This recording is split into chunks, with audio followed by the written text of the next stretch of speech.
Those who use druid spells to transform into bears are called bear druids. Those who use druid spells to transform into owl beasts are called bird deities. So using druid magic to become human should naturally be called human virtue. This is the story of a little kitten who accidentally gains the spell of an alien druid and is mistaken by wizards for Animagus. It learns how to live in a human way in Hogwarts. What kind of bad intentions can a kitten have?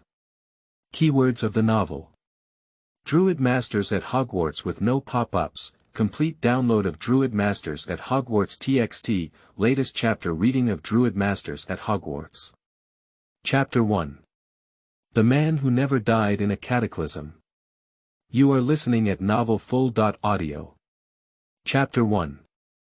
The Man Who Never Died in a Cataclysm. As a world-renowned foggy city, the sky in London is mostly grey, especially at night, where even the illumination range of street lights appears extremely limited. In this dimly lit environment, several stray cats are rummaging through the trash cans in a remote alley, searching for tonight's food. Suddenly, a dull red light flickered above this unknown alley, startling the cats searching for food. The kittens were frightened and immediately ran around, hiding in their respective safe places. After flickering a few times, the dim red light in the sky twisted the space like a crumpled piece of paper. Accompanied by the sound of torn fabrics, a figure covered in blood was squeezed out of the void. Cough cough. I finally managed to escape. The figure stumbled for 2 steps, reached out to support the wall before barely standing firm, and then looked around. The surrounding buildings were very unfamiliar, but they made him feel a faint sense of familiarity. Where did I go? Camelot looked at the familiar and unfamiliar buildings around him with confusion in his eyes. The style of these buildings is neither the one they belong to, nor the one of other human countries, let alone the architectural style of elves, dwarves, or other races. It's a bit like the modern architectural style before my time traveling, by the way. This is the architectural style before crossing over. Camelot's mouth slightly opened, and for a moment he didn't know whether to cry or laugh. The timing is not right, you bastard. If he had been able to return to his original world before he was injured, it would have been a great hope, but now he is seriously injured and his magic is almost dried up, making it impossible to heal himself with magic. Damn. Why throw me back into this world without magic at such a time? Camelot slid slowly against the wall and sat on the ground, feeling a bit hopeless in his heart. Camelot is a traveler who travels for a common reason. He fell seriously ill and couldn't be cured, dying on the operating table. So when he opened his eyes again and found himself reborn into a little baby in a world of swords and magic, he was extremely fortunate.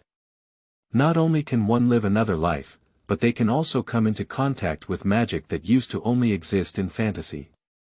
No matter how you think, you have earned it. The place where Camelot was born is called the Duchy of Lancaster, which is a part of the Temitran Magical Federation. The Temitran Magic Federation is a coalition force composed of multiple small countries, with each country's leader not being a king, but rather a magician who has been awarded the title of Great Magician. The Magic Council, composed of these magicians who lead small countries, is the true governing body of the Temitran Magic Federation.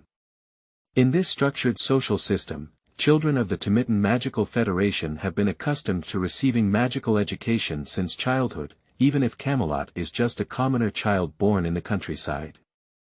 Although there are not many systems that exist in novels, nor are there any special constitutions as Golden Fingers, Camelot's adult thinking and knowledge reserves of different systems mastered on Earth still make him a well-known magical prodigy from a very young age.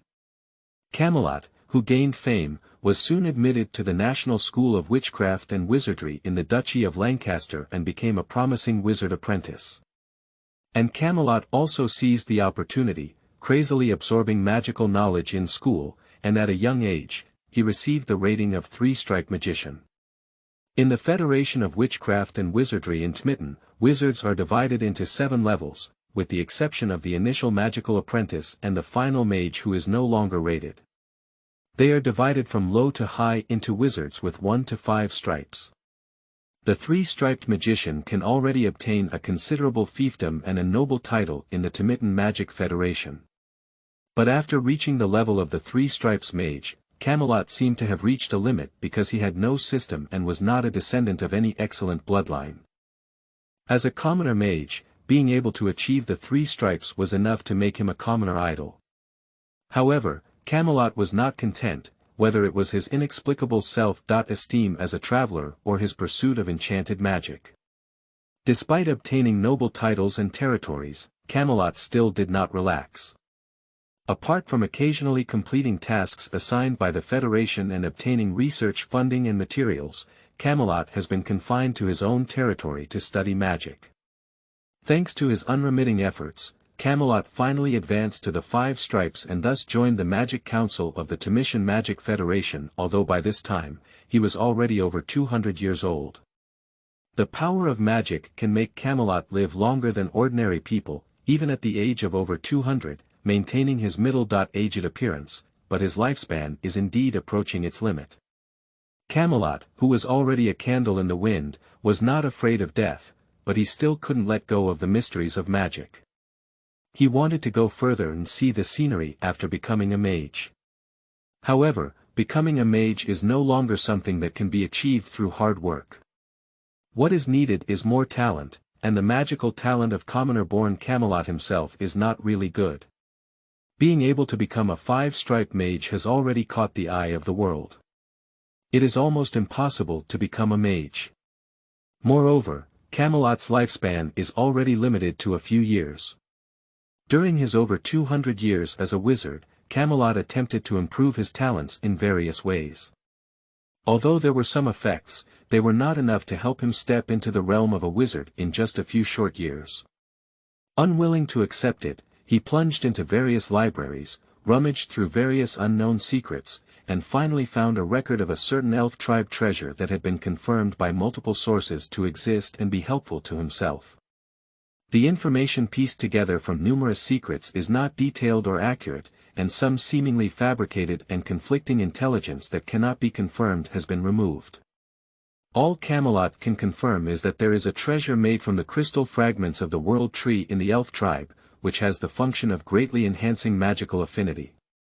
But the specific appearance, name, and usage of this treasure cannot be confirmed in the pieced-together information. It is only known that it will emit a gentle white light, giving people an irresistible feeling of closeness. In his limited time, Camelot used this unknown elf treasure as his last straw to save his life. He sold all his properties, purchased expensive magical equipment, and a large number of advanced invisible rings, space teleportation scrolls, defense spells, and other magical items. Afterwards, he found a way to join the visiting group of the Timitan Magic Federation, followed them into the royal capital of the Elf clan, and found an opportunity to sneak into the Elf clan's treasure trove. However, as Camelot entered the Elf treasury, he was also discovered by the anti-theft magic inside. The elven guards quickly arrived, and Camelot frantically threw various magical items to block the elven guards, searching for the mysterious treasure in the treasure trove. Finally, when he was about to lose his support, he found a completely transparent irregular crystal, emitting a gentle white light that made him want to be close.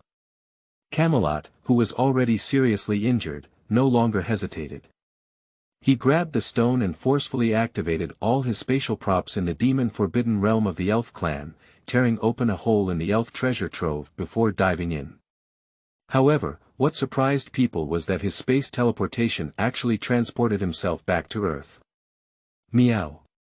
The sound of cats coming from deep in the alley made Camelot, who had already started to walk the lantern, suddenly come to his senses. Damn it! I almost died like this. Having reached this point, Camelot certainly wouldn't just give up. He quickly mobilized the remaining magic in his body and released a healing spell that was not even as good as a magic apprentice. Although this treatment technique tugged at his hips, Camelot, who was already on the brink of death, regained some energy. He began to try to draw magic from the air, but to his surprise, he truly sensed the existence of magic. However, compared to the other world he traveled through, the flow of magic in this world was relatively slow, and the quality was also slightly inferior.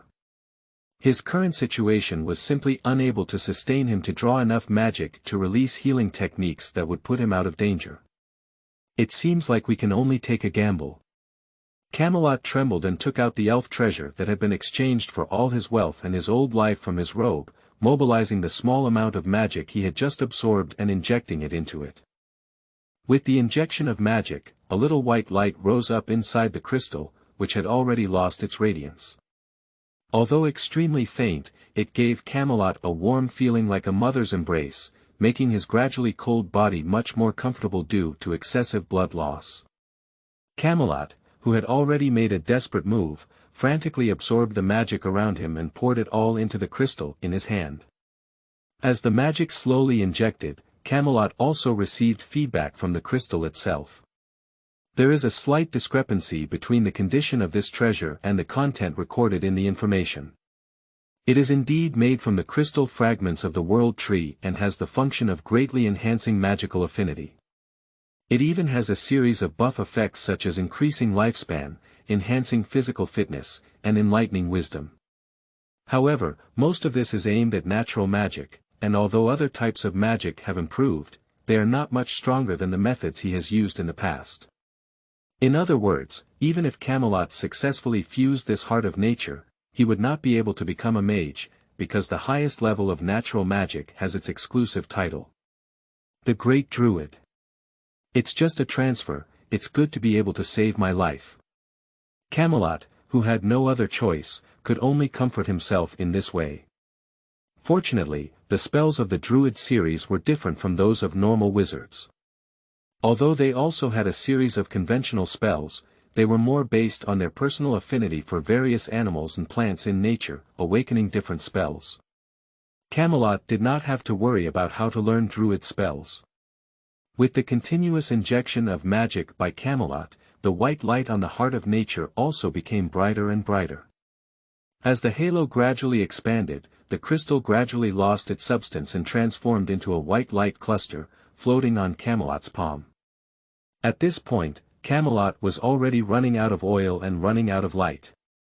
Although the light in his hand was becoming brighter, he felt his gaze becoming darker and his body heavier. However, despite his desperate efforts, he could only stare at the white light on his right hand. According to feedback from the heart of nature, he had to wait until this light had shrunk into a round bead before swallowing it. Just as Camelot felt like he was about to lose control, the ball of light in his hand suddenly swelled and then quickly contracted inward, forming a round bead emitting gentle white light. Ha ha ha. If you don't die in a disaster, there will always be good fortune. Camelot, who was in a desperate situation, was overjoyed and exerted his last bit of strength, holding the bead in his hand and sending it to his mouth. At this moment, a small grey shadow darted out of nowhere and flashed past Camelot's blurred vision, taking away the pearl in his hand that emitted white light. Meow. Before Camelot lost consciousness, all he heard was a somewhat milky cat meow. I have opened a new book and hope everyone can support me. I didn't originally plan to post it now.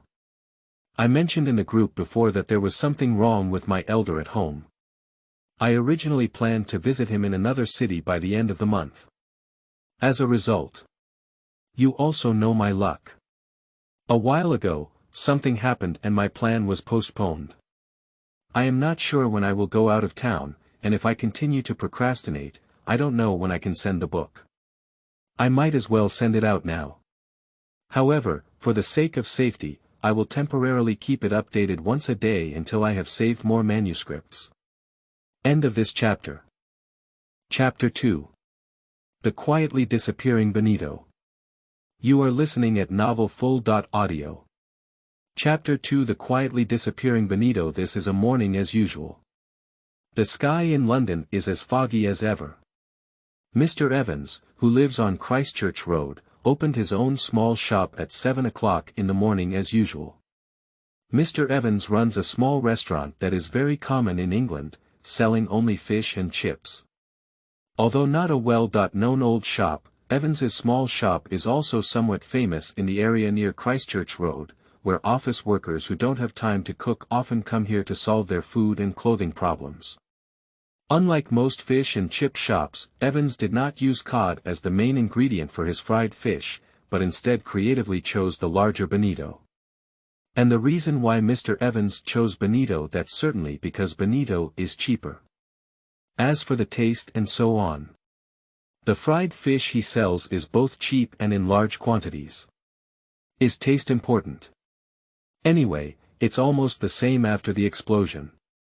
Moreover, it is not Mr. Evans who underestimates himself, and with the tongue of most of his fellow countrymen, it is indeed not an easy task to distinguish between bonito and cod. After opening the store door, Mr. Evans hummed a tune that couldn't be heard, and went to the kitchen to start processing the ingredients.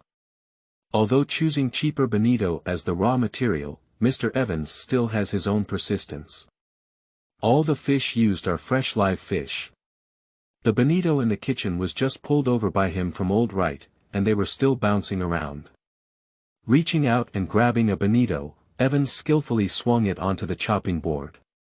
The bonito, which was still struggling, suddenly fainted and was quickly broken down by Evans with a kitchen knife, neatly stacked on a nearby plate. After handling about 10 bonito fish in the same way, Mr. Evans stopped his work and picked up the plate containing the fish. He then prepared to wrap them in flour and breadcrumbs and fry them in an oil pan. However, as soon as Mr. Evans picked up the plate, he immediately realized something was wrong. The weight is lighter. Mr. Evans, who has been in this industry for over a decade, has a clear concept of how much fish he has cut. The weight of the fish in his hands now clearly differs slightly from the amount he has cut. Strange. Mr. Evans looked around and did not find any fallen fish on the ground. Did you accidentally throw the fish meat, visceral bones, and other items into the trash can when you were just cutting the fish? Doubtfully scratching his increasingly thinning hair, Mr. Evans didn't pay much attention. In any case, he felt that there were only about 2 to 3 pieces of fish missing, which was not worth wasting time on because the first batch of customers were coming soon. Mr. Evans, who put this matter aside, continued to fry the fish and fries according to the original procedure. Even after the guests arrived, Mr. Evans treated this matter as a conversation topic and started chatting with the old customers. However, what Mr. Evans never expected was that today was just the beginning. As the days passed, Mr. Evans lost his fish more and more frequently, and the amount of lost fish also increased. He even searched through the trash can, not casually throwing the fish together. However careful Mr. Evans was to protect the cut fish, he still couldn't stop the disappearance of the fish. He even placed the plate containing the fish under his nose, but the fish seemed to have grown legs and disappeared in the blink of an eye. After experiencing the mysterious disappearance of fish once again, Mr. Evans finally couldn't bear it anymore and spent a huge sum of 15 pence to hire 7-year-old John from his neighbor's house to help him see how his fish disappeared. Another new morning, Mr. Evans brought Little John to his small shop. He first let Little John into the box he had already prepared, while he continued to handle the fresh bonito as usual. Little John hid in a nearby box, staring fixedly at the plates on the table through the cracks. At first, nothing happened, but as the fish on top gradually increased, a ghostly figure suddenly appeared on the cabinet above Mr. Evans's head. That was a silver-gray tabby cat, and Little John couldn't distinguish whether he belonged to the British or American short. The kitten didn't seem very old, and its size was only slightly larger than an adult's palm. A pair of emerald green eyes peered through the cracks in the cabinet, staring fixedly at the fish on the table. The little kitten turned its ears and seemed to sense the presence of Little John. Its emerald green eyes turned to the box he was hiding in and stopped there for a moment. Little John met his emerald green eyes through the crack in the box, and his little hand covered his mouth and nose tightly, afraid that he might accidentally make a noise and disturb the little kitten. It seemed that Little John didn't intend to stop him, so the tiger cat withdrew its gaze and refocused its attention on the bonito meat on the table. Confirmed that Mr. Evans was not paying attention to the fish, the tiger-spotted kitten floated down from the cabinet like a ghost, gently landing on the table without making any sound. Turning his head to glance at Mr. Evans, who was still immersed in his work, the tiger-spotted kitten quickly picked up a piece of fish from the plate, shook its head twice, and smoothly swallowed it into its stomach. Then, using the same steps, he quickly swallowed almost the same amount of fish as his body, and then lightly jumped onto the cabinet. Jumping along the top of the cabinet to the kitchen skylight, I crawled out of the gap in the skylight and disappeared without a trace. It wasn't until the tiger cat left that Little John excitedly jumped out of the box. Uncle Evans. I saw it. That's a very beautiful little cat. Little John danced excitedly, describing the appearance of the kitten to Mr. Evans, and pleaded with him on behalf of the kitten. Anyway, it doesn't eat much. Uncle Evans, please don't harm it. If that's not the case, I can use my pocket money to pay for it. Looking at the excited Little John, Mr. Evans inexplicably touched his head. He knew that Little John had been longing for a football and had been saving money for it for a long time. During this time, his meticulousness was even comparable to that famous old miser at the corner tailor shop. What kind of magic does that little cat stealing fish have that can make Little John give up his favorite football? However, is that cat's appetite a bit large? According to Little John's gesture, that should only be a little kitten. How could it possibly be able to eat so much? Perhaps the gaps in the box were too small for Little John to see clearly. Mr. Evans shook his head and smiled, then patted Little John's little head and said, "You should keep your money to buy football. I can still afford this bit of fish and meat." So Evans's small shop had another conversation topic today, which was the mysterious silver gray tiger-spotted kitten that only Little John had seen. The silver tiger spot in Mayshow is quite famous, but there are also silver tiger spots in Ingshow. As for the specific species of the protagonist, it doesn't matter. Camelot, who was sacrificed in the previous chapter, is actually the protagonist of a time travel article that I used to write and play. I haven't published it before, and after writing about 20,000 or 30,000 words, I gave up.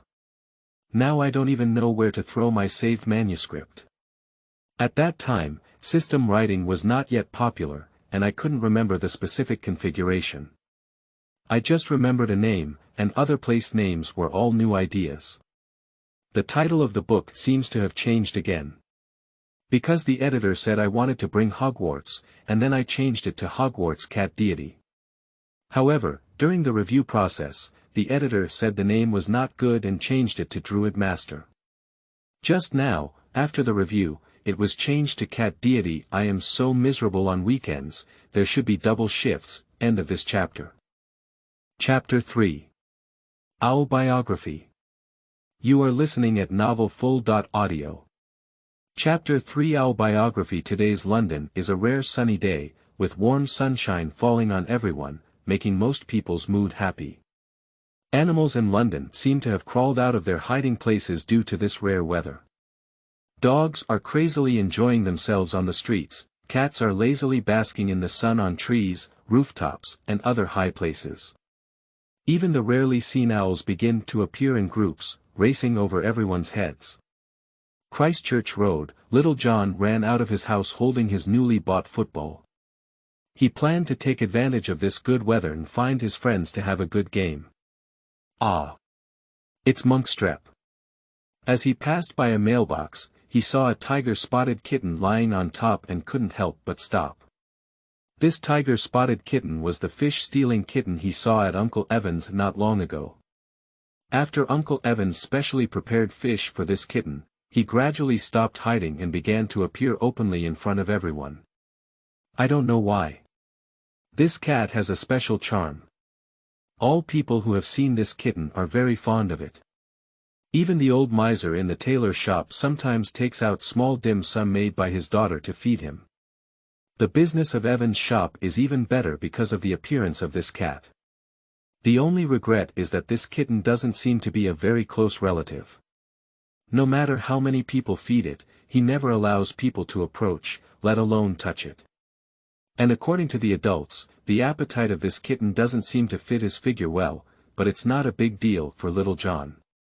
His and his friend's biggest wish at the moment is to be able to touch this proud kitten. And they also named this little cat Monkstrep based on the content of a fairy tale book. It's just that little tiger cat has never had any reaction to this name. Little John held his breath and cautiously tiptoed towards Monkstrep, who was lying on the mailbox. Unfortunately, when he approached about 3 meters, the tiger-spotted kitten, who was squinting its eyes and basking in the sun, instantly lifted its head and stared at Little John with a pair of dark eyes, making him afraid to get any closer. Ah! It failed again. Little John took 2 steps back and stomped his foot unwillingly when he saw Monkstrep lying down again, but he didn't continue to try because he didn't want to disturb Monkstrep's rest.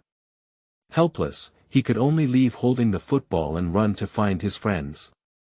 "I will definitely touch you, Monk." Little John put down his harsh words before leaving. The tiger-spotted kitten opened one eye slightly and looked at Little John's distant back, with a highly humanized disdainful expression on its face. Stupid humans.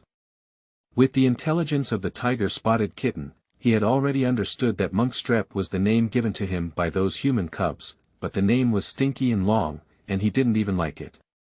Moreover, the tiger-spotted kitten had already given itself a good name, which was his favorite food at the time. In human language, it should be called Fei Su. Although his favorite foods now include birds and sausages, the tiger-spotted kitten has no plans to change its name anymore.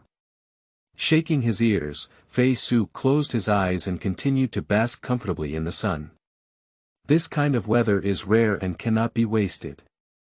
Until the sunlight was once again obscured by the clouds and mist in the sky, Fei Su slowly stood up from the mailbox, raised his buttocks high and stretched lazily, then licked his paws and rubbed his face.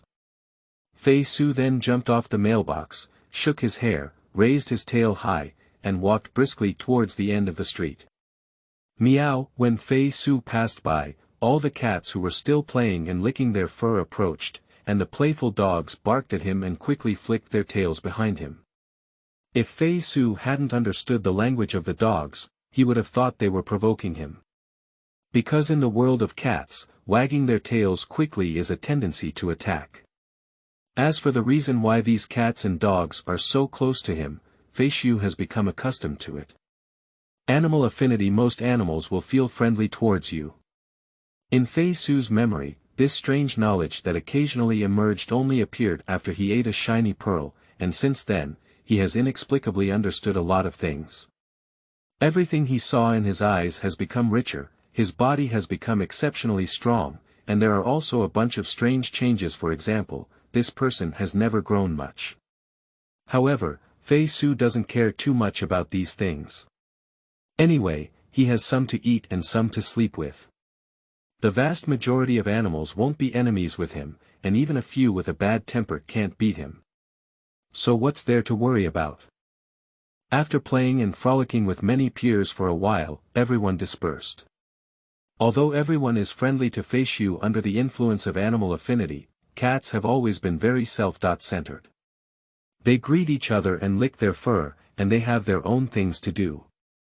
For example, sleeping, catching butterflies, fighting with one's own hind legs, and so on. After circling around the nearby neighborhood, Fei Su, who had been fully active, also felt a bit hungry. He squatted on the roof, unconsciously wagging his tail while thinking about where to go to find food. The fish has been eaten in the morning, and the mice in the neighborhood are getting fewer and fewer under the predation of themselves and their peers. The little dim sum fed by the wrinkled human in the tailor's shop is a good choice, but he always wants to catch himself when he eats, and is too tired to eat. A brownish-gray figure flashed past Fei Su, causing him to instinctively lick his teeth. These guys that can fly in the sky have always tasted good, but they are relatively difficult to catch. And if you go hunting pigeons in the square, humans often intervene and drive away the prey they are targeting. It's very annoying. The emerald green eyes stared at the figure of the bird in the sky, and Fei Su's tail swayed more and more. Because the brownish-gray figure in the sky is not a common pigeon or mockingbird, but a strange bird with a larger head and a chubby appearance. Now Fei Su's desire to hunt became even stronger. How can we eat these chubby birds in the sky? Staring at the chubby bird gradually flying away, Fei Su fell into contemplation. Then gradually, a strange feeling rose from Fei Su's body, and at the same time, a piece of knowledge from unknown sources entered his mind. Animal tracking can perceive the position of all animals within a certain range. Wild mark leaving a mark on an animal greatly increases its perception range. Fei Su squinted his eyes. It seems that my food has settled down.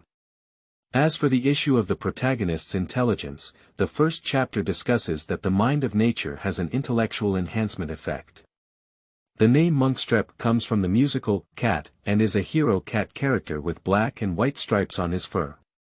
The fairy tale book mentioned here refers to the collection of fairy tale poems written by T.S. Eliot, which is an adaptation of the original work. However, the original work does not include the character of the hero cat, nor other black and white cats. The name Monkstrip was only mentioned in the first 3 names that introduced cats. This is a small Easter egg that I casually buried. In fact, I have considered preparing 3 names for the protagonist according to the Cat Classic, but it was too troublesome, so I decided to forget it. As for the name of the protagonist, we have also considered names such as Zhongyuan or Variant Halloween, and ultimately chose the name Fish. In fact, it is mostly translated as fish, but the name Fish looks more upscale. The original meaning of many foreign names is actually very simple, such as black, green, white in color, and bacon in food, so I think it's not a problem to call them Fei Su. End of this chapter. Chapter 4. Change. Change for me. You are listening at novelfull.audio. Chapter 4 Change. Change for me. Chasing the chubby bird all the way to a strange neighborhood, because of the animal-friendly spell, even if Fei Su invaded the territory of other cat groups, they did not attack him, but did not show too much closeness to him, only ignoring the existence of the tiger-spotted kitten. Anyway, Fei Su had no intention of seizing the territories of those of his kind. He came after him just to taste the taste of that chubby bird. The marked chubby bird flew into a very ordinary-looking house, holding what humans call an envelope. The tiger-spotted kitten crawling behind a flower pot was somewhat puzzled. Isn't it that humans rely on red mailboxes and those rumbling things called cars to deliver letters? And the house where the chubby bird flew in also gave Fei Su a strange feeling. I don't know why, but I don't really want to get close. After tilting his head and feeling confused for a while, Fei Su decided to continue staying outside. However, he changed the ambush location to the roof of the building facing the window where the fat bird flew in. After a while, the chubby bird flew out of the window, but this time he didn't have an envelope in his mouth. Instead, something seemed to be tied to his paws. Then the owl flew straight over Fish's head. Fei Su, who was already poised for action, leapt forward and slapped his paw on the wings of the chubby bird. At the same time, his mouth fiercely bit on one of the bird's feet, pulling the owl down from the air. That's weird. The owl stumbled in mid-air, but with just a flap of its wings, it climbed back into the air. Fei Su's weight was nothing to the owl, who often transported goods for wizards. However, even so, the owl still vigorously kicked its claws. Because the tiger-spotted kitten that suddenly attacked me had such terrifying bite force. Even if separated by 2 layers of parchment, this owl has a feeling that its claws are about to break. Fei Su, who was biting on the owl's paws, also felt uncomfortable. The chubby bird's strength was much greater than he had expected, and his small body was not very convenient for him to pull him down from the sky. If only I could be a little bigger. Fei Su struggled to grab the owl's paw, unable to help but think in his heart. Although having a small body can be convenient at times, having a larger body size still gives an advantage in combat. And then a familiar feeling has arrived. Morphological changes to some extent, change one's own form. At the moment when the spell awakened, Fei Su understood its usage. Meow. Fei Su excitedly let out a low growl, his claws picking at the fat bird's thighs and pulling hard, using this force to forcefully throw his body upwards. The owl was pulled and fell again, while the tiger-spotted kitten turned around and came above the owl. Following closely behind Fei Su's body, it swelled up like a balloon, and his tiger-striped short hair began to grow wildly, replaced by a black and white striped long hair.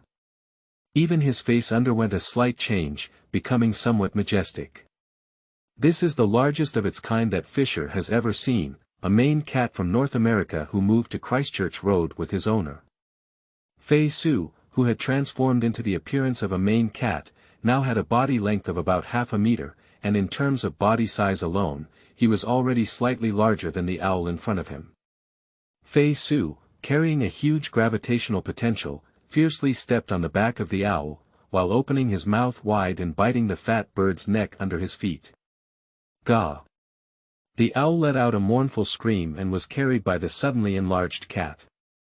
It tumbled down from the sky and hit the ground heavily, causing its bones and tendons to break, and it soon passed out of breath.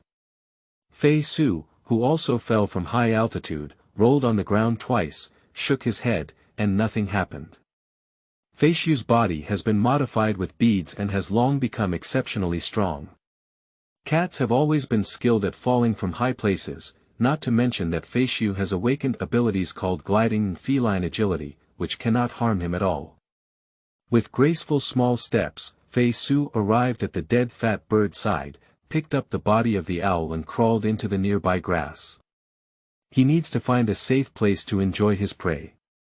I was deceived. Fei Su spat out his feathers, feeling quite depressed in his heart. This bird looks quite fat, but the thick layer outside is all feathers, and there isn't much meat on its body at all. Even less than those pigeons in the square. However, the meat of this bird is much more delicious than those pigeons. And even if the taste is average, if he encounters these birds in the future, Fei Su will still not let them go. After all, cats are born hunters, and their instincts drive them to take action against these flying creatures. Extending his tongue to clean his fur, Fei Su skillfully jumped onto the nearby wall and walked out in the direction of the noisy sound. Where is this? Fei Su squatted on the wall, swinging his small head and looking around. A pair of triangular ears stood high, occasionally rotating twice. He seemed to have been taken to a strange place by the chubby bird. The nearby buildings looked taller than where he used to be, and there were also more roaring four-wheeled monsters. Staring at the constant flow of vehicles and the hurried bipedal beasts below for a while, Fei Su quickly accepted the fact that he wanted to start living in a new place. He is not particularly worried about the issue of survival.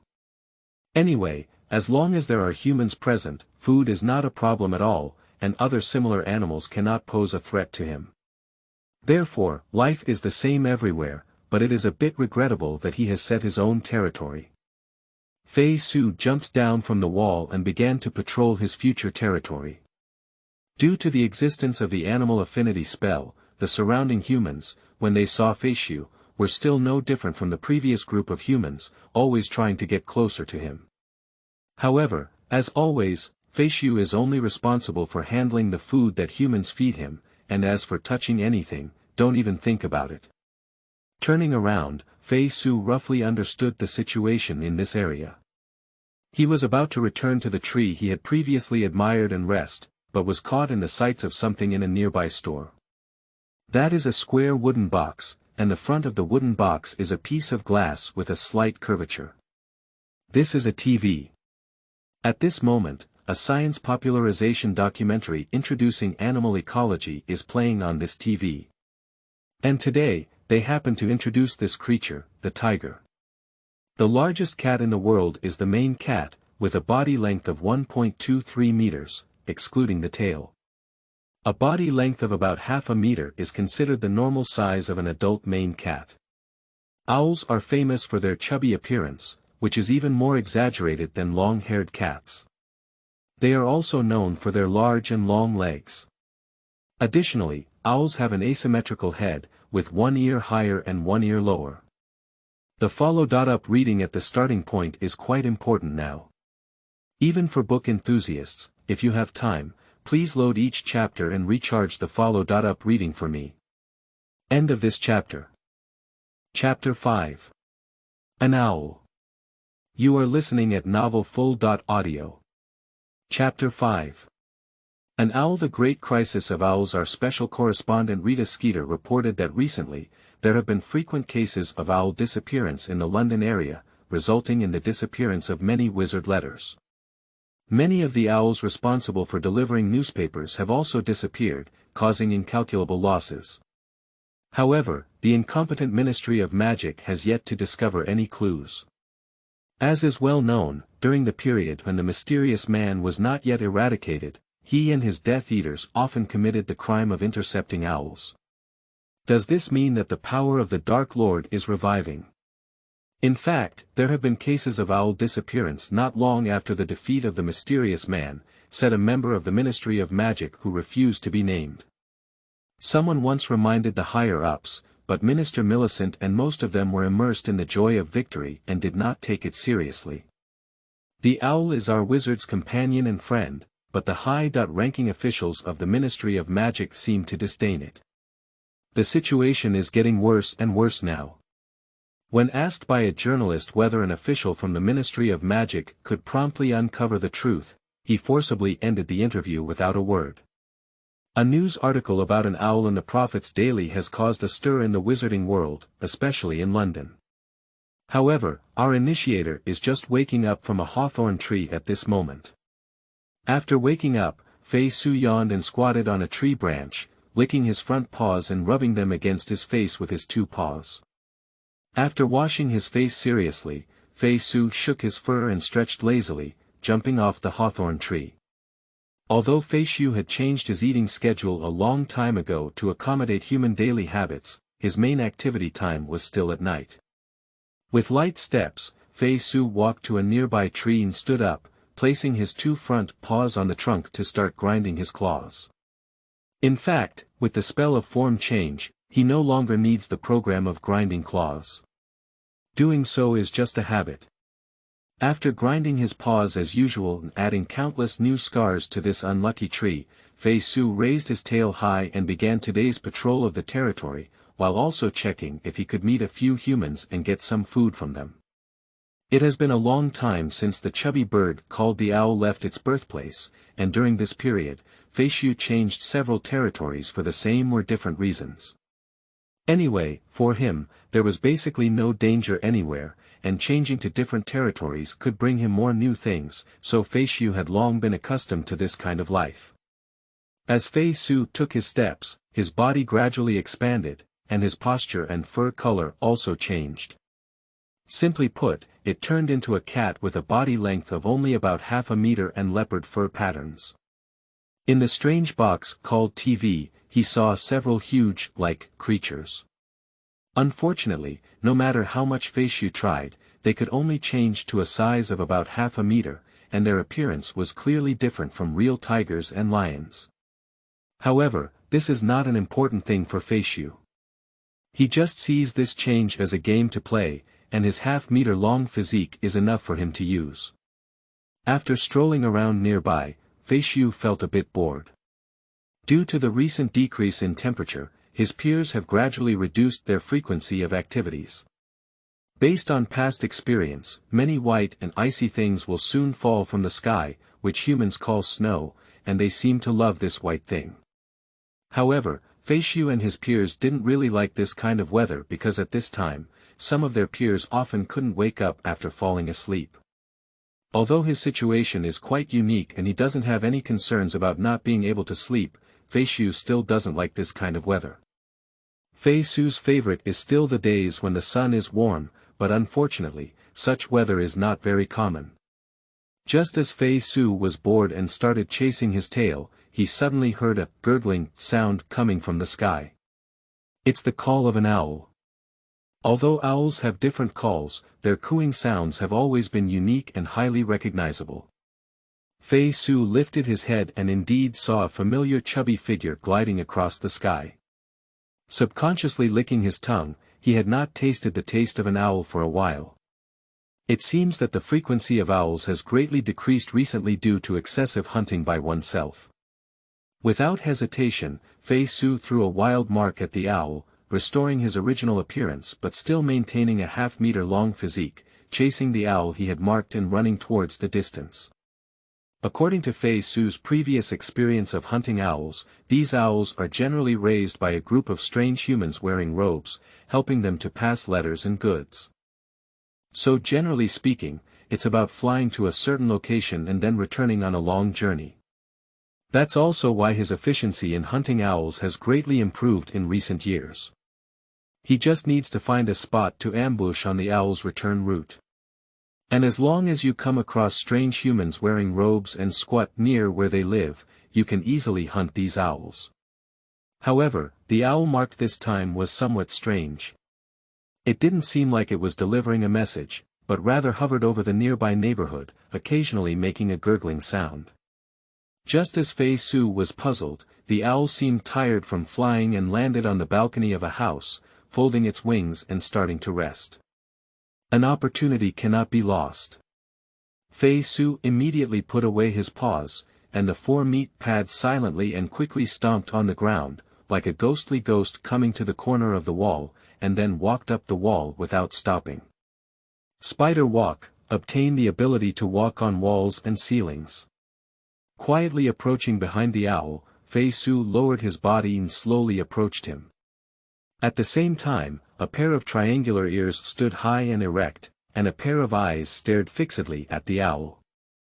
The pupils gradually widened, almost filling the emerald green in their eyes.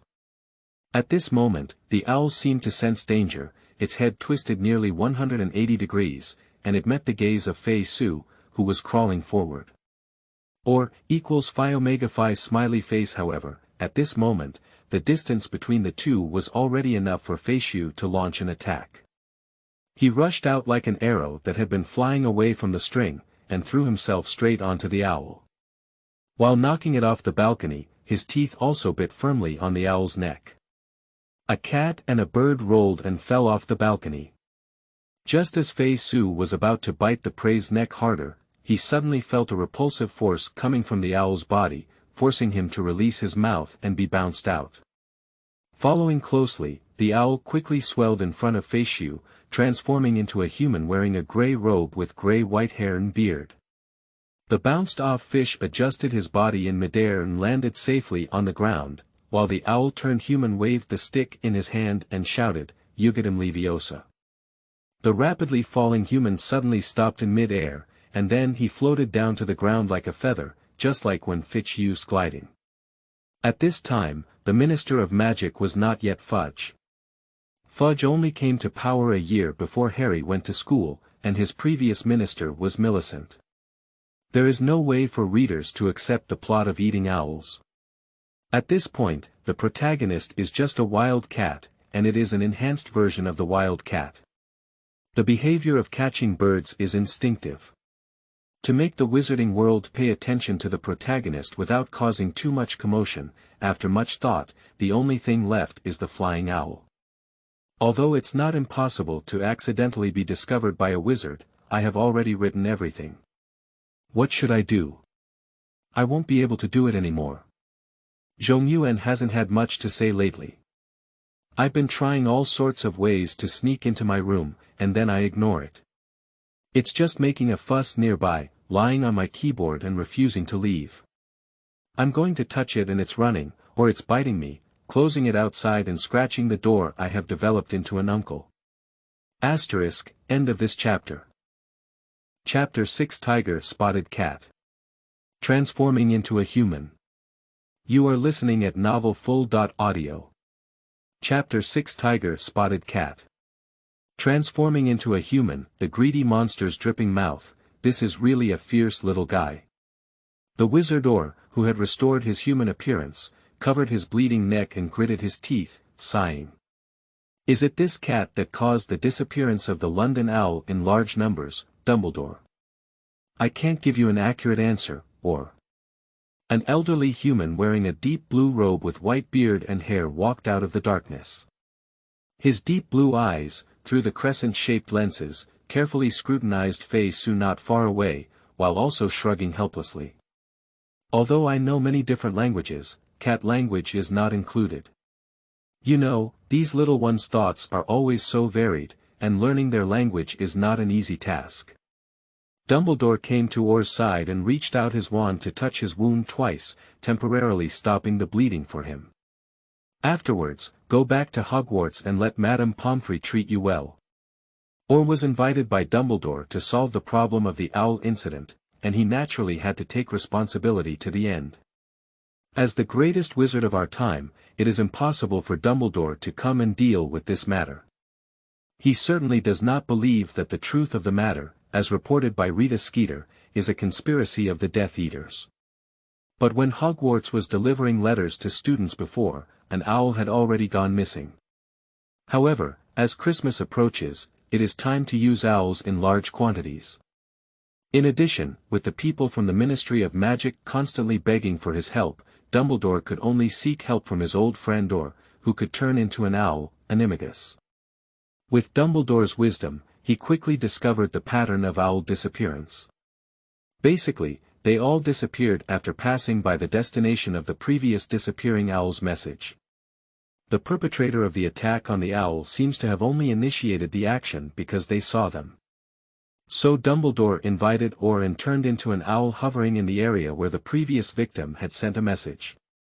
Originally, Dumbledore didn't have much hope, he just gave it a try without any further clues, but unexpectedly, it led to the suspect so smoothly. However, based on his previous speculation, if the culprit was a cat, then the situation seems to have become reasonable. Dumbledore thought and said the same to Orr.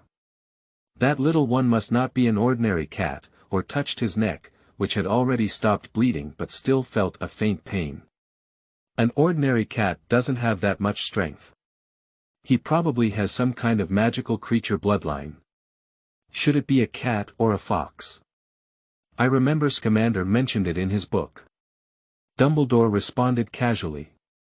Let's take him back and have Maliva confirm. As he spoke, Dumbledore lifted his wand and aimed it at Fisher, who was slowly retreating. Ha! Upon hearing that the human in front of him wanted to grab him, Fei Su arched his body, his hair exploding, and made a threatening sound towards them. However, both wizards did not take Fei Su's intimidation to heart. Don't worry, little one. We won't harm you. Dumbledore chuckled and lightly tapped his wand, turning a stone from the narrator into a cage and covering Fish underneath. However, the next second, the silver-gray tabby cat shrank to the size of a palm, crawled out of the cracks in the cage, and quickly fled towards the end of the alley. Oh, it doesn't seem like it's the bloodline of a cat or a fox. I don't remember a cat or a fox having this ability. Now Dumbledore has basically confirmed that the culprit behind the disappearance of the owl is the running kitten in front of him. He waved his wand again, transforming it into a finer cage and once again covering it towards Fei Su. But Fisher, who had been prepared earlier, had already avoided it before the cage was pulled down, causing Dumbledore's spell to once again fail. As the tabby cat was about to run around the corner, out of his sight, Dumbledore still waved his wand calmly. Under his spell, a dead branch lying at the end of the alley turned into a large python with a bull-sized mouth, standing upright and blocking the tabby cat. Snakes are something that Fei Su has never eaten before. With a flick of his fur, he expanded into a half-meter-long body shape and immediately grabbed the python's head with a paw. He then turned his head and bit it behind the snake's head, vigorously shaking it a few times. Normally, an ordinary snake would lose its resistance after being attacked by Fish's combo, and could only be taken back by him to become a meal in its stomach. However, this snake was actually transformed by Dumbledore using his transformation technique, so soon it transformed into a piece of hemp rope and wrapped around Fish who was biting it. However, Fei Su, who was bound, once again surprised the two wizards. The tabby cat forcefully spread the rope with its claws and broke free from its bondage. Bull's brute force enhance one's own strength. Fei Su, who had freed himself from the shackles of the rope, realized that these two humans were not easy to deal with.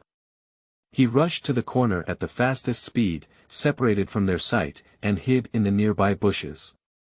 Eliminating odor, other organisms are unable to track the subject with their sense of smell. Hidden reduced the chance of being discovered by leveraging surrounding plants. Dumbledore turned the corner and was shocked to find that he had lost the trace of the tabby cat. Ha ha ha. If anyone else finds out that the famous Dumbledore has accidentally hit a cat one after another, it will definitely shock the entire wizarding world. OL, who came with Dumbledore, laughed heartily. He had been feeling a bit uncomfortable with the cat he had been eating on before, but now seeing that even Dumbledore was eating on the same level as himself, OL's heart immediately balanced. If I give away my precious pile of cockroaches, can you help me keep this secret? Dumbledore, who was mocked by his old friend, was not angry either and happily chatted with Or rolled his eyes silently, and Dumbledore's taste remained as bad as ever. You'd better keep it for yourself. If Scamander found out about this little guy's existence, he would definitely be very interested in him. I think this is a good Christmas gift. Dumbledore lifted his wand and clicked on his glasses, a faint fluorescence adhering to it. Then Dumbledore discovered Fisher hiding in the bushes. And Fei Su also noticed Dumbledore's gaze. He didn't hesitate to turn his head and run. Probably wanting to see what else Fisher had, Dumbledore didn't rush to catch him. Instead, he smiled as he watched Fisher leave and slowly found his hiding place. This kind of hide-and-seek continued several times, and Fei Su exerted all his skills but couldn't get rid of those two strange humans. To be precise, it is impossible to get rid of the human wearing a blue robe. Once again, Fei Su escaped from those two humans and chose to hide in the trash can. In his impression, few humans would like to approach this place. Unfortunately, the familiar footsteps arrived as promised, and I seem to have been found again by those two humans. That's almost it, Dumbledore. That little guy is probably going to be scared by you. Or couldn't help but speak up when he saw Fixu hiding in the trash can this time. Sorry, I was also on the spur of the moment. With Or's reminder, Dumbledore realized that he seemed to have wasted too much time on this cat. He pursed his lips in confusion. Generally speaking, Dumbledore only finds ways to test and exercise his abilities by various means when facing students he values.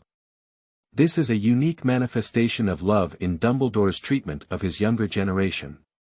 Of course, this is also due to Fei Su's animal affinity. Although wizards themselves have a certain degree of spell resistance, they are still influenced by this spell. Or's performance is relatively normal, but Dumbledore's way of expressing intimacy is a bit special. Dumbledore, who didn't intend to continue tinkering with Fisher, waved his wand. The trash can that Fisher was hiding in slowly rose from the ground, and after about a meter off the ground, it flipped 180 degrees, dumping everything inside. Poo-poo-poo-poo. The first ones to fall to the ground were several tied black garbage bags and some small pieces of garbage scattered from the cracks in the garbage bags. And then a little boy about 10 years old fell out of the trash can. This little boy has fluffy silver-gray hair and a pair of distinctive emerald-green big eyes. Because his pupils were like those of a cat, when he saw Dumbledore and Or, they changed from needle-like vertical pupils to circular pupils that almost occupied the entire eyeball. The most crucial thing is he is completely naked. After falling to the ground, the little boy immediately propped his hands on the ground, arched his spine high like a bow, and made a fierce expression towards Dumbledore and Or, emitting a threatening sound from his throat. Ha!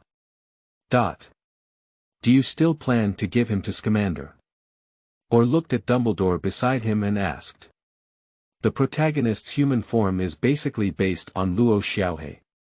In the book, Where Are the Magical Animals, it is mentioned that civets often crossbreed with ordinary cats, and Hermione later raised Crooker Mountain with the bloodline of civets. I created my own Longtao Hour, and the naming convention is very simple. The English name for owl is owl, which is directly transliterated. Today I went out for dinner and when I came back, I saw a cow cat with a broken tail, only a long thumb left, and the part of its eyes seemed to be injured. I wanted to get closer and take a closer look, but it noticed that I was getting closer and ran away. End of this chapter. Chapter 7. Animagus. You are listening at novelfull.audio. Chapter 7. Animagus. Animal morphology become a familiar animal form. This is a spell that Fei Su suddenly comprehended in a state of urgency, and then he chose to become a human. If he were to become of the same kind, those two strange humans would probably have let him go, right? Unfortunately, the two humans in front of him did not seem to be confused by Fish's spell. After a moment of confusion, the white-bearded human raised the small wooden stick in his hand again. A blue light shot out from the tip of Dumbledore's wand and hit Fish's body. Meow.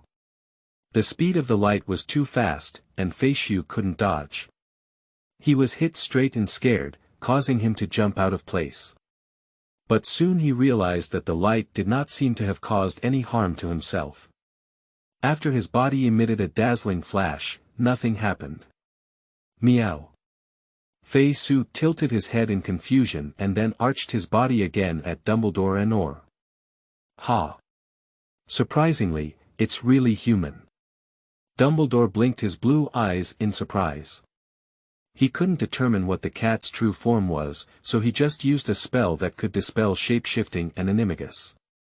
However, what Dumbledore didn't know was that Fisher's transformation spell was fundamentally different from the wizarding system, so his release spell had no effect on Fisher at all. So, is this child also an Animagus? Dumbledore, who mistook Fei Su for a human, looked towards Or, who was also an Animagus. What do you think I'm doing?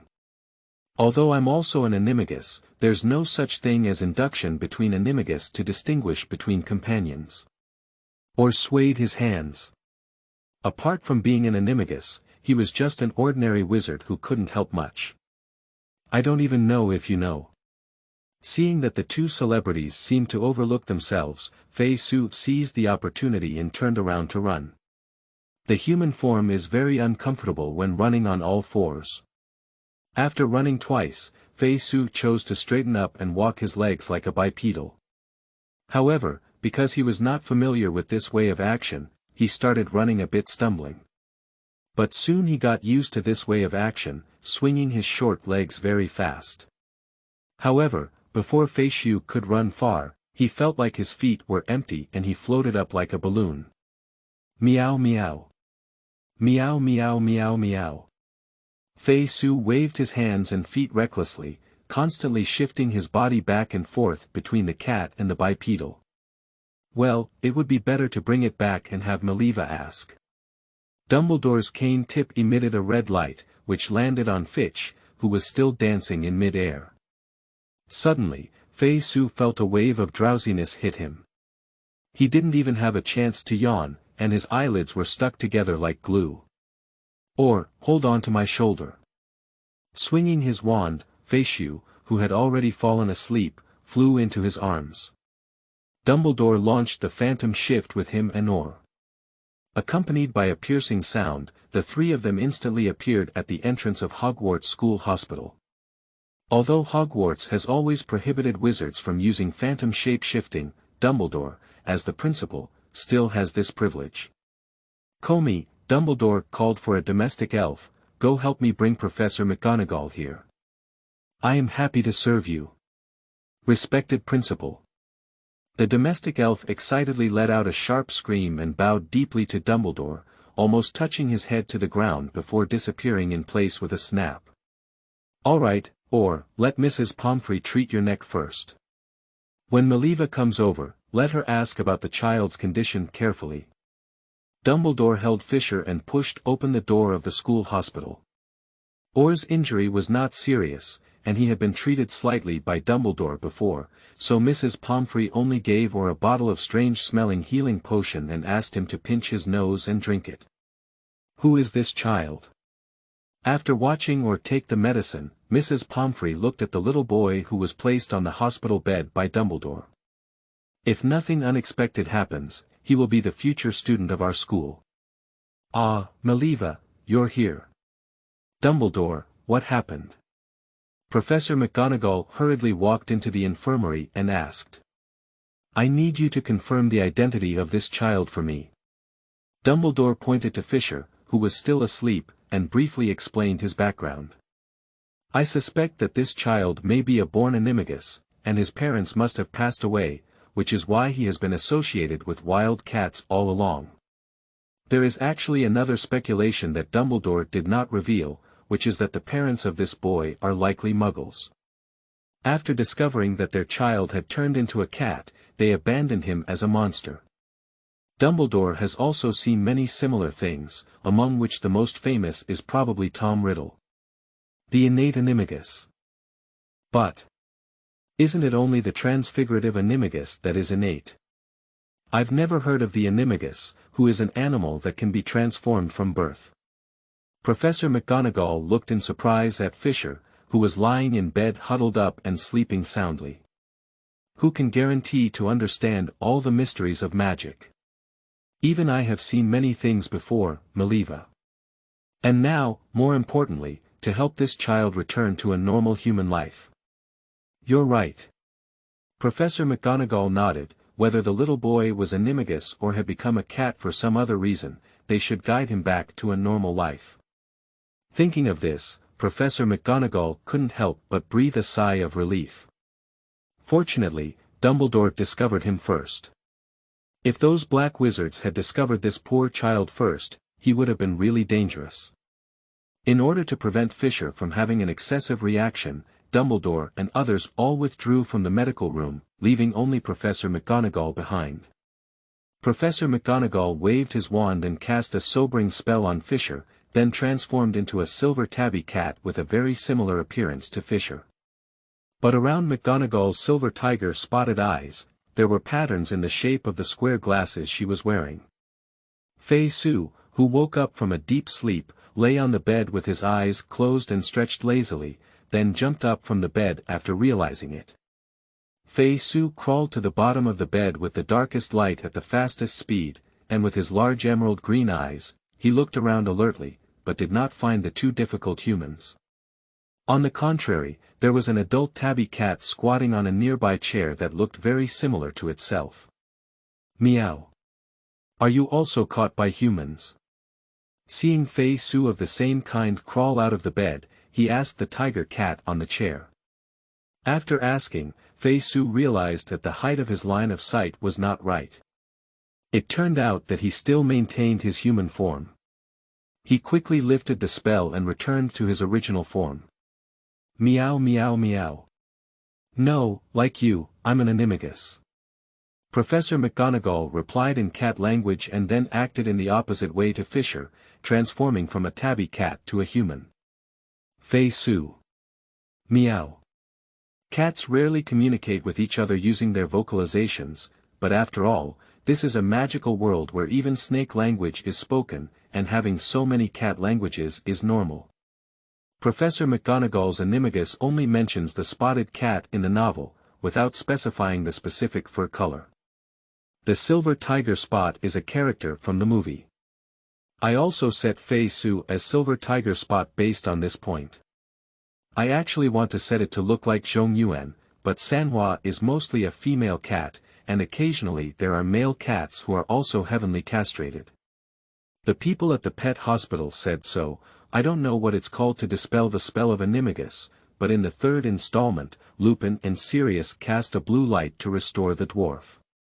I went to buy a drink at noon, but it was rainstorm on the way, and the lunch break was totally lost. Tut, I was careless. In the evening, I went to the place yesterday with a cat strip and a can of cats, but I couldn't find the cow cat. I don't know if it was just passing by at that time, or if it hid in another place due to the rain at noon. I opened a can of cats and left it there. There's only so much I can do living with a cat or something. We don't have it here. I couldn't find a place to take Zhong Yuan back then, let alone rescue him. I received a short station and I want to invest in pulling wool. Hurry up and get on the bus. End of this chapter. Chapter 8. Cat Keepers. You are listening at novelfull.audio. Chapter 8 Cat Keepers. Meow meow meow meow meow meow meow. Don't get excited, kid, we're the same type of person, we call ourselves Animagus. Professor McGonagall once again transformed into the form of a tabby cat and explained it to Fisher. Meow, meow, meow. My name is Meg, Maliva Meg, and you? Meow, meow. My name is Faciu, and I'm not a human. Seeing McGonagall transform into a human like herself, Fisher was originally very excited, but when she claimed to be a human and also classified him as a human, Fisher was not very happy. I am not the kind of human without sharp teeth and claws, and my fur is pitifully scarce. Meow, poor child. Professor McGonagall was certainly not sure if Fisher was telling the truth. She thought he had completely forgotten his identity because he had lived with a wild cat since childhood. After all, although similar things are rare, they are not uncommon. Discoveries such as wolf children and monkey children have appeared around the world. Professor McGonagall did not continue to argue with Fei Su on this issue, as he noticed that he had become somewhat impatient from the initial intimacy. Meow, meow. So Fei Su, are you hungry? Meow. Meow meow meow. I'm starving to death. I was supposed to catch an owl, but it could also become a human, and then came to catch me with another white-bearded human. When it comes to this matter, Fei Su is extremely angry. If you become a human, you will change. At best, he will go to other places to find food. Why are you still chasing him so hard? It's so annoying. Meow, you wait here, I'll go get you something to eat. Professor McGonagall rubbed his head against Fei Su, then reverted back to human form and walked towards the door. Meow. Fei Su tilted his head and watched Professor McGonagall leave before carefully observing the room.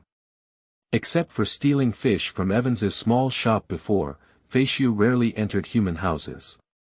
He circled around the medical room twice, then returned to the bed and lay down on the white pillow. Fei Su swayed his tail tip slightly and narrowed his eyes comfortably. It turns out that besides food, humans also have such good things, no wonder many of their kind like to stay with humans. Just as Fei Su was enjoying the softness of the pillow, Professor McGonagall pushed open the door and walked in with a silver plate, which was filled with roasted chicken, fried fish, and a bowl of pumpkin juice. Meow. Fei Su, who was resting on the pillow, smelled the fragrance and suddenly stood up. He jumped onto the table with a leap and eagerly spun back and forth in front of Professor McGonagall, who had already walked to the table. His small head tilted high, but his gaze remained fixed on the plate in Professor McGonagall's hand. Don't worry, little one. Professor McGonagall, who had always been serious, now had a smile on her face. She joyfully reached out and touched Fei Su's little head. Because the other person could also become a cat, Fei Su did not resist Professor McGonagall's touch as usual. Instead, he placed his two front paws on Professor McGonagall's robe and shouted urgently. Meow meow meow, eat it, but it would be more convenient to eat these things in human form. Professor McGonagall did not continue to tease Fisher and placed the plate on the table. In fact, Fei Su can understand what Professor McGonagall is saying, and even ordinary cats can easily understand a part of human language, let alone Fei Su, a cat druid optimized by the heart of nature. Just because he understood, Fei Su, who liked his furry body more, pretended not to hear and pounced on the roasted chicken with great momentum to enjoy it. Biting the roasted chicken fiercely, Fei Su struggled to tear off a piece of meat from it, then gently shook his small head, using inertia and tongue to deliver the chicken to the back teeth, chewed it a few times before swallowing it. Meow, Fei Su, who swallowed the chicken, squinted his eyes and let out a satisfied snort from his throat. Compared to raw meat, these foods that have been cooked and processed by humans are more delicious, but unfortunately, most humans choose raw or relatively bland foods when feeding themselves. Thinking about it this way, it seems to be mistaken for humans and what kind of animagus, but in fact, it seems that it's not bad either. Fei Su shook his ears and suddenly had such thoughts in his heart, but soon he shifted his attention back to the food in front of him. Why bother him so much? Let's fill his stomach first.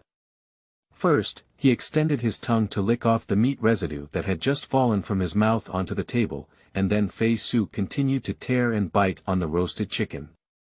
Professor McGonagall was not in a hurry when he saw that Fei Su was still eating according to the cat's habits. Instead, he reached out and tore a small strip of meat from the roasted chicken while waiting for Fei Su to swallow most of it and start licking his paws and washing his face. He slowly put it into his mouth, then picked up the pumpkin juice on the side and took a sip. After completing these demonstrations, Professor McGonagall smiled and repeated what she had just said to Fisher in cat language. Fei Su looked up at Professor McGonagall for a while, then continued to lick his paws and wash his face on his own. "You said great, but I didn't listen. As a kitten, Fei Su is so stubborn." Professor McGonagall also knew that this matter was not urgent. She just lightly stroked Fei Su's back and watched with a smile as the child rubbed his face back and forth with her little paws. Then, as Fei Su lowered his head and wanted to lick some special place, Professor McGonagall extended his palm to cover his head. Meow. Looking at Fei Su's puzzled gaze, Professor McGonagall twitched his lips. "Sure enough, we still need to help this child recover to normal human habits as soon as possible. Are you sure you want to adopt this child, Maliva?" Dumbledore wiped his half-moon-shaped glasses, put them back on the bridge of his nose, and asked earnestly as he stared at Professor McGonagall. "I can contact other wizarding families, and they will probably be happy to adopt Fei Su as well. But they can't communicate with Fei Su normally like I do, can they? And, Albus, don't you think that child and I have a lot of fate?" Professor McGonagall refers to the appearance of the Felix cat, which, like her, is a silver tiger spot. "Since you insist, then I have no reason to stop." Dumbledore sighed, not worried that Professor McGonagall might overlook Hogwarts work because of Fisher, so he took the initiative to propose. "So, do I need to find another house in Hogwarts?" In fact, Professor McGonagall already owned a small villa in Hogwarts, which her husband had specially purchased for her convenience in working at Hogwarts. Unfortunately, shortly after their marriage, Professor McGonagall's husband Elphinstone Eckert died unexpectedly from being bitten by a venomous tentacle. Professor McGonagall couldn't bear to be alone in their villa, so after Elphinstone's funeral, he packed his bags and returned to Hogwarts, and the villa remained sealed and unused. And Dumbledore knew about Professor McGonagall's past and understood the pain she was enduring, so he didn't consider handing over Fisher to Professor McGonagall to raise her before. "You know, Albus, I have property in Hogsmeade." Professor McGonagall smiled and politely declined Dumbledore's offer. "I see. So, Comey." With a sigh once again, Dumbledore did not persuade him anymore, but instead called for the previous domesticated elf. "Perhaps you will need a domestic elf to take care of the child Fei Su when you are not at home." Professor McGonagall did not refuse Dumbledore's kindness again this time. As the Vice President of Hogwarts and the Dean of Gryffindor, her work at Hogwarts is still quite heavy, and she indeed needs someone to take care of Fisher on her behalf. As a cat named Animagus, Maliva McGonagall, who has been very close to cats since childhood, knows very well how strong these furry little ones are in terms of causing trouble. "There have been a lot of things lately, so we can only have double shifts on weekends. We will have to go on a long trip next month, and we can't even guarantee double shifts on weekends. Everyone, please bear with us. Just wait for me to come back from out of town. If I haven't encountered anything else, the contract has been sent out. Those who want to collect wool should hurry up." End of this chapter. Chapter 9. The Daily Life of the McGonagall Family. You are listening at novelfull.audio. Chapter 9. The daily life of the McGonagall family at 5 o'clock in the morning, when it was still dawn outside. Professor Maliva McGonagall woke up according to her own habits. She flipped over and sat up from the bed, picked up the wand placed at the head of the bed, and gently waved it. The emerald green robe hanging on the hanger and the black pointed hat flew over together, automatically fitting onto her body. Putting away his wand and putting on his square glasses, Professor McGonagall cleaned up his personal hygiene in the bathroom before turning on his locked door. This is also an unavoidable thing. Before adjusting Fei Su's schedule, this little guy would run around at night, and Professor McGonagall had to ensure sufficient sleep to cope with the day's work. Professor McGonagall walked along the wooden stairs towards the first floor, and because it was a bit too far away, in the walking room, the stairs made a creaking sound. At this point, the home elves from Hogwarts have prepared a sumptuous breakfast and neatly arranged them on the dining table of the first-floor restaurant. "Good morning, Professor McGonagall." Comey, who was putting the messy items back in their original positions, greeted Professor McGonagall with a sharp voice. "Hello, Comey." Professor McGonagall nodded at the domestic elf and looked around at the messy furniture, sighing helplessly. "Fei Su, that little guy was really mischievous again last night. She and Fei Su have been moving into their old house for some time now, but there has not been much progress in Fei Su's education. This child still likes to run around in the form of a cat, and even his daily routine is mainly focused on sleeping during the day and waking up at night. Of course, this is also related to Professor McGonagall being busy with work and not having much time to educate him. It's better to wait until after the holiday and teach him well." Professor McGonagall sighed helplessly again, thinking to himself. There is still more than half a year until the end of this semester, and although there are Christmas and Easter holidays in between, Professor McGonagall, as the Dean of Gryffindor, must stay at the school to manage those students who choose to study abroad. Even if he occasionally has time to visit Hogsmeade, he cannot stay for too long. "I should go to school now, remember not to let Fei Su run around." After finishing breakfast, Professor McGonagall wiped his mouth with a handkerchief and explained to Comey. Although it may seem unfair to keep Fei Su locked up in the room, judging from Fei Su's current personality, Professor McGonagall dare not release him. That will be a disaster. Not to mention there is a post office in Hogsmeade Village, which houses over 200 owls. Although Fei Su has developed a habit of eating cooked food, who knows if he will suddenly go hunting owls again. "Don't worry, Professor McGonagall. Young Master Fei Su is still very well behaved most of the time."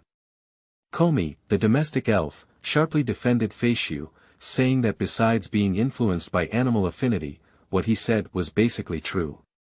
During most of the day, Fei Su spends most of his time sleeping, occasionally waking up to eat something, and then having fun finding something to vent his energy. He also has no intention of going out to explore. Most cats are still relatively homey by nature, and even stray cats like Fei Su, after having a place to settle down, lose their desire to wander around. Previously, Fei Su would run around aimlessly, purely because no one could catch him. Before realizing the various benefits of having a defecator, as a cautious kitten, when someone wanted to catch him, he would naturally resist and run away. Meow. Around 9 o'clock in the morning, Fei Su, lying on the pillow in a strange sleeping position, opened his hazy eyes. With a twist of his body, Fei Su stood up from the pillow and stretched his hips lazily. After stomping on the pillow with his 4 little paws a few times, he squatted down and began the usual process of licking his paws and washing his face. After all this was done, Fei Su jumped off the bed and quickly rushed out of the room. After a few leaps, he quickly stepped on the handrail of the stairs and landed on the first floor, then rushed into the restaurant without stopping.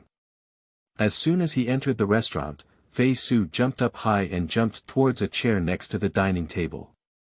At the same time, his body quickly swelled and transformed into the appearance of a human.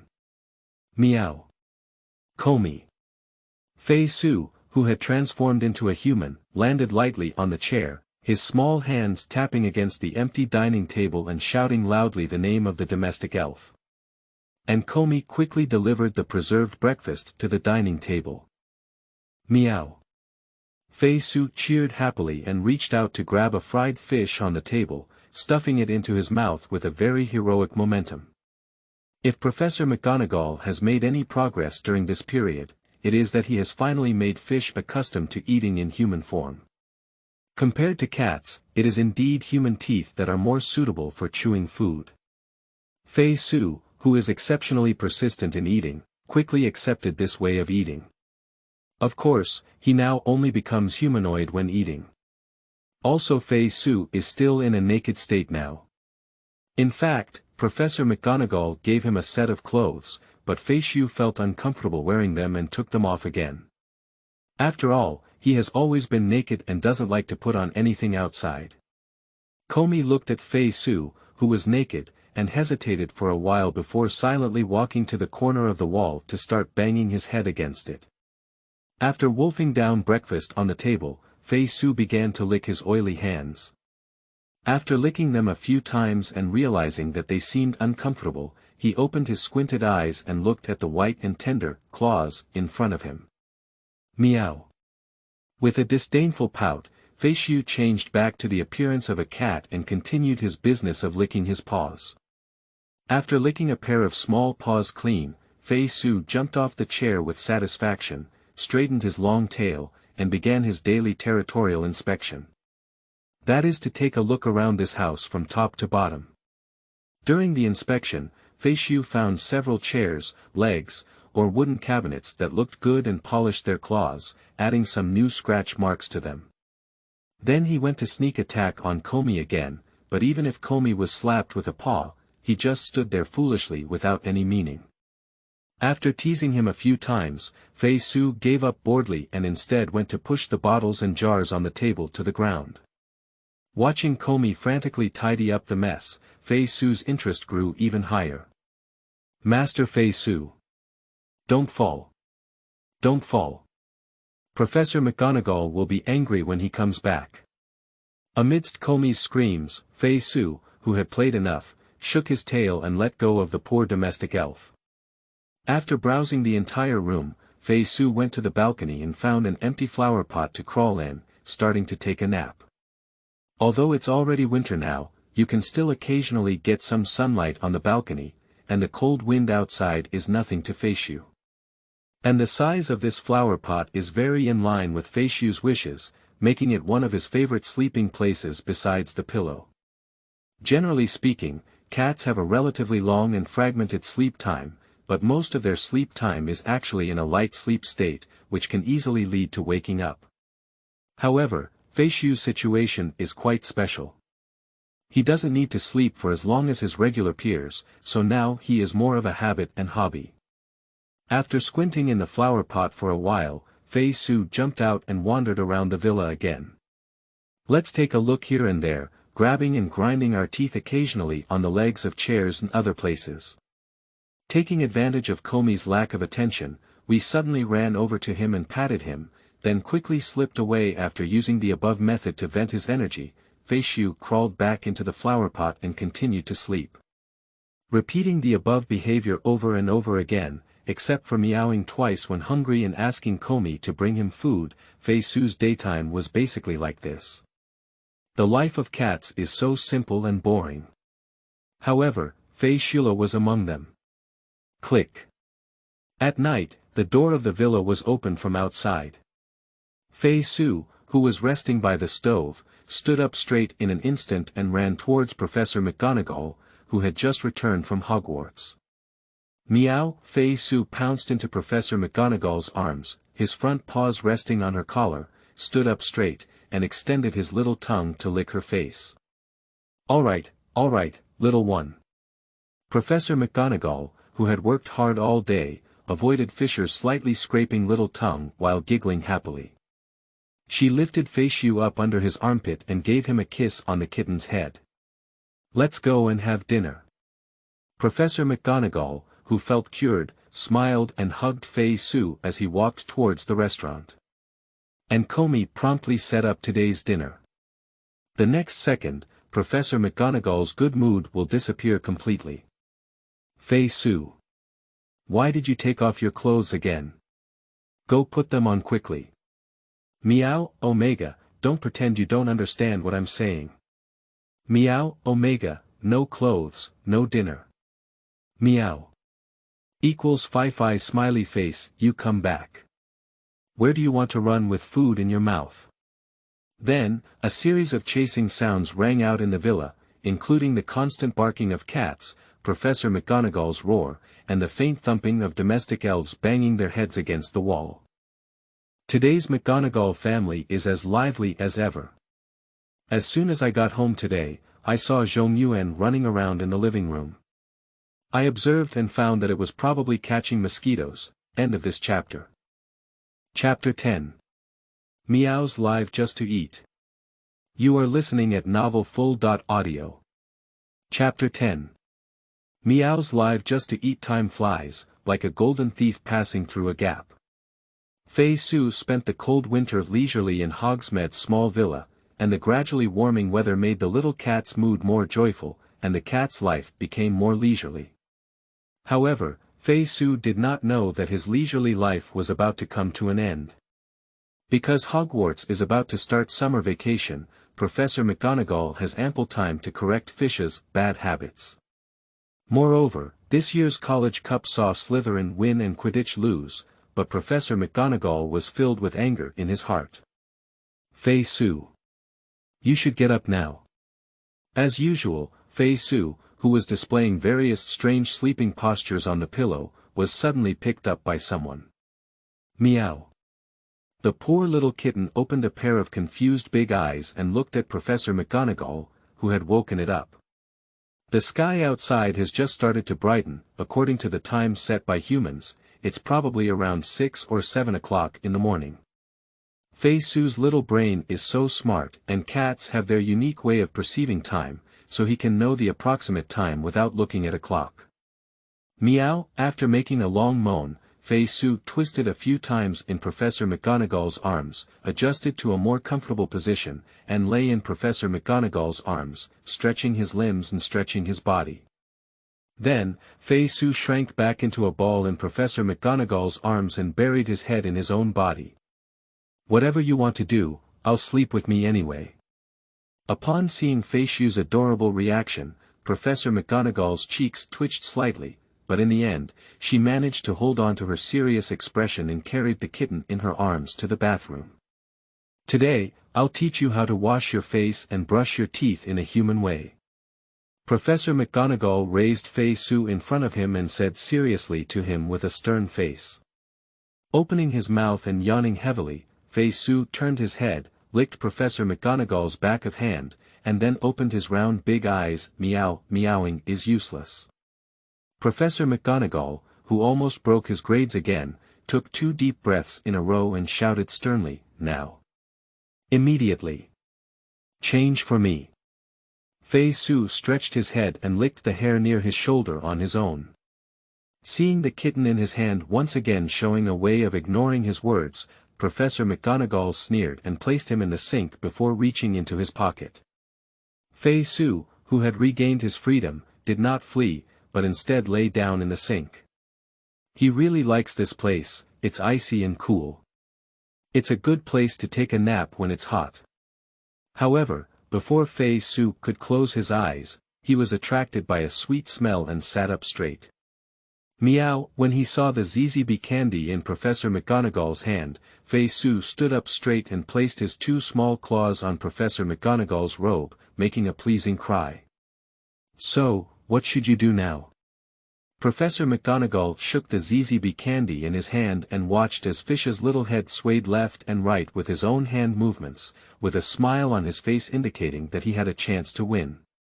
Meow. Without saying a word, Fei Su transformed into a human-like figure, waving his short hand to grab the candy in Professor McGonagall's hand. You took off your clothes again. Looking at Fei Su standing cleanly in the sink, Professor McGonagall, who was originally smiling, instantly raised his eyebrows. Meow. Fei Su didn't care about this. He persistently extended his hands to ZZB candy. Professor McGonagall, who was already familiar with the little guy's temperament, flicked her finger and the ZZB candy in her hand was thrown into mid-air, suspended below the ceiling. If you want to eat sugar, you can obediently put on your clothes, then follow me to wash up, and I'll give you the sugar. Meow. Fei Su reluctantly glanced at the ZZB candy floating in the air and jumped out of the sink. Although it was not difficult for Maliva to catch the candy in mid-air with his abilities, she wouldn't just watch him run and grab it. In countless confrontations over the past 6 months, Fei Su has already understood the gap between himself and Maliva, the big cat, so he will not waste this effort trying. If he wants to eat candy, he can only be obedient and obedient. Put your clothes on. Professor McGonagall used the flying curse to summon a small wizard robe and threw it at Fisher, whose gaze was still fixed on Candy. Meow. With a weak response, Fei Su casually put his robe on his body. You're wearing it backwards. Professor McGonagall, who has always been rigorous in his work, couldn't help but step forward to help Fei Su put on his robe. But this neat and rigid way of dressing made Fei Su feel very uncomfortable. He tugged hard at the collar, twisted his body restlessly for a while, and finally squatted on the ground, lifted his right foot and extended it towards his chin, then he rolled on the ground. Meow. The human body is really inconvenient. Fei Su immediately changed back to the cat's appearance, quickly shaking his hind paws and scratching the area around his chin and neck. Ha! I feel comfortable now. Professor McGonagall also understood that educating Fish couldn't be done in one step, so she silently watched Fish tickle herself on the side. And Fei Su scratched and raised his hind legs, then leaned his head towards his lower body. Fei Su. Now Professor McGonagall has to step forward and stop him. Meow. Fei Su lifted his head and stared innocently at Professor McGonagall with confused big eyes. Professor McGonagall didn't speak either, he just pointed to the ZZB candy above. Meow. Fei Su only then remembered the existence of candy again. He let out a cry of grievance and reluctantly transformed back into human form. Looking at the loose wizard robe that had been torn loose by him again on Fei Su's body, Professor McGonagall closed his eyes and took a few deep breaths, forcing himself not to pay attention before taking a set of toiletries from the nearby shelf and teaching Fei Su to use them hand in hand. First, brush your teeth. Professor McGonagall handed a toothbrush coated with toothpaste to Fisher's hand, and he also held a toothbrush in his own hand, stuffing it into his mouth as a demonstration for Fisher. Meow. Seeing a bunch of bubbles suddenly popping out of Maliva's mouth, Fei Su was still very interested. He followed Maliva's example and stuffed his toothbrush into his mouth. Sweet. It's cream. Fei Su's eyes lit up and without hesitation, he swallowed the white cream-like substance on the toothbrush, which seemed to be some kind of cream. Fei Su. That's not for you to eat. Professor McGonagall saw that instead of learning to brush his teeth, he began to lick the toothpaste on the bristles, and immediately shouted with foam in his mouth. Meow. Even if it's delicious, you can't eat it. That thing is not meant to be eaten. Meow. Follow me obediently to learn how to wash your face and brush your teeth, and I'll give you something delicious to eat. Otherwise, breakfast will only have baked potatoes. Professor McGonagall used his ultimate skill against Fish. Meow. It's no use pretending to be pitiful. After spending more than half a year together, Professor McGonagall's resistance to Fish has also improved significantly, and he no longer easily fools him by being spoiled. On the 100th anniversary of the founding of the Communist Party of China, whether it's a light show or a fireworks show in the city, I plan to join the fun and hopefully it won't be too crowded. End of this chapter.